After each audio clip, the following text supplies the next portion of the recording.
Right,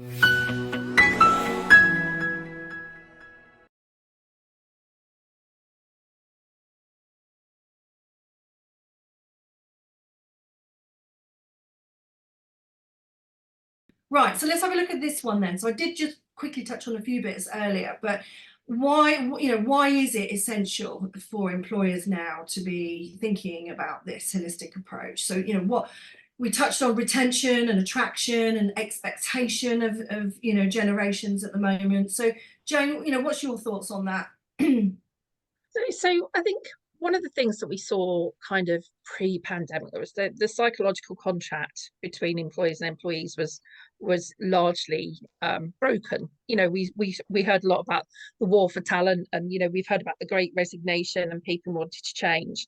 And I think the world's a little bit of a different place than it might have been previously. We've had the Be Kind movement. We've had people having a greater understanding. And for anyone on the call age 40 or over, I can remember when we all used to sit in our offices knowing that people declaring musculoskeletal problems was really mental health, and we knew it, but we just didn't really want to broach that.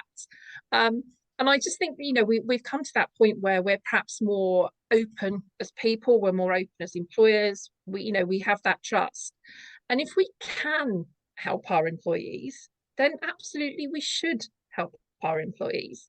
And whilst there are a number of commercial reasons for doing this around productivity and retention and all of those other things, actually as employers, if we can help someone to do something more easily, because we can give them access to it, we can put it in front of them, we can have people that they can talk to, then absolutely we should. And I think as we have the younger generations coming into the workforce, one of the most important things to the younger generations, and I don't believe in all this millennials and segmentations, but actually when I talk to my niece who's about to go to university and her friends, they're very much more connected with the world and people and the right way of doing things, the whole kind of ESG agenda. And actually, as an employer, it's a real opportunity to reach out to your people and do something which is really positive, knowing that there are benefits for both you and for them. And I just think it's going to have a real differentiator in employment choices, the employers that cared and do versus the employers that kind of didn't.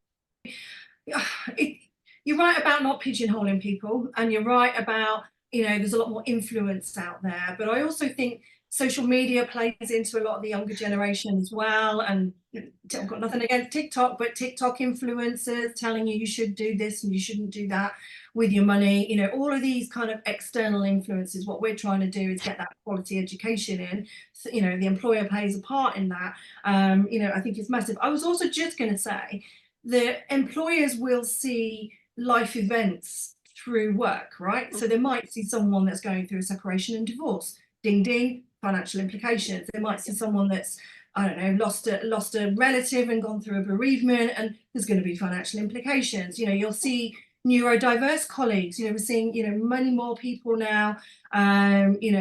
With the whole neurodiversity debate, they're going to be having challenges around money and impulsive spending and struggling to get to grips with budgeting. So all these different things now workplaces will be exposed to and seeing, and they all have financial implications, don't they?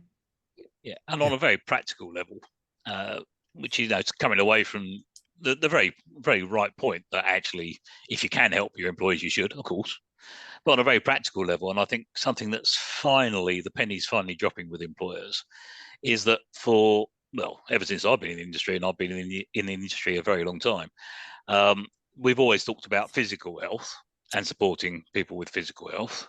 In the last 10, 15 years, we finally caught up with talking about mental health, and financial health is the third part of that triangle.